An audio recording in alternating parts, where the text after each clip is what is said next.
अञा केतिरो रोई छो थी पान खे परेशान करी। अच शाबाश, मूं तुंहिंजे लाइ मानी आंदी आहे, अच खा।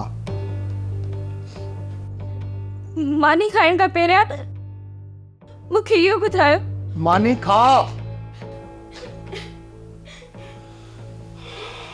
ॾिस, मां तुंहिंजो सभु वेही ॻाल्हियूं ॿुधंदुसि, पहिरियां अच तूं मानी खा।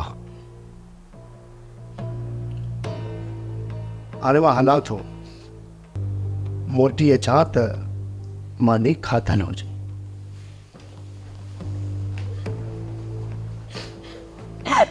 कौन खाएगा वो मानी? कौन खाएगा? नहीं नहीं मुझे मानी ना लेके आई नहीं मुझे मानी।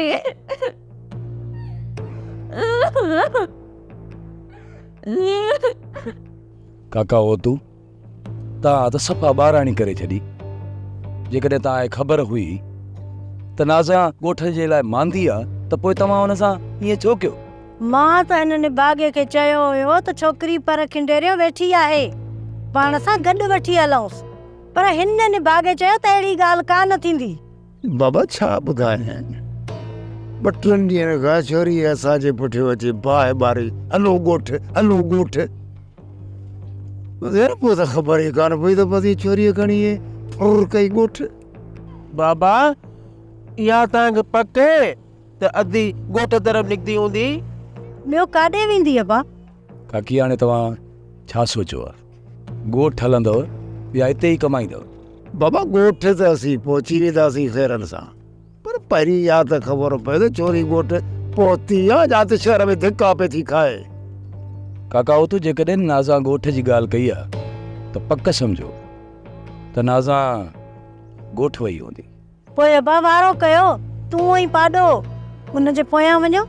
जी काकी, मां पाॾे खे साण करे ॻोठ वारे रस्ते खे ॾिसंदो होॾे वञा थो। बाबा असीं हिते ई आहियूं, पर ॿुध, जेकॾहिं ख़ुदा न ख़ास्ता नाज़ा उते न हुजे त कंहिंसां महिरबानी करे ॻाल्हि न कजो त नाज़ा असां खां शहर में गुम थी वई आहे। हिकु त बाबा माण्हू असां ते खिलंदा, ॿियो असां माण्हुनि खे कहिड़ो मुंहुं ॾेखारींदासीं।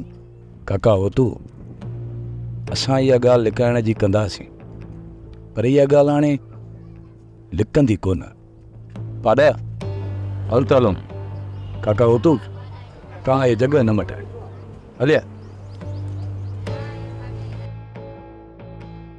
सोप सीरियल मोहब्बतुनि जो माग तमाम एपिसोड्स ॾिसो हाणे HD क्वालिटीअ में। विज़िट करियो असांजो YouTube channel Sindh TV HD drama. Subscribe कयो असांजो official YouTube channel Sindh TV HD drama ऐं वधीक अपडेट लाइ बेल आइकन खे क्लिक करियो।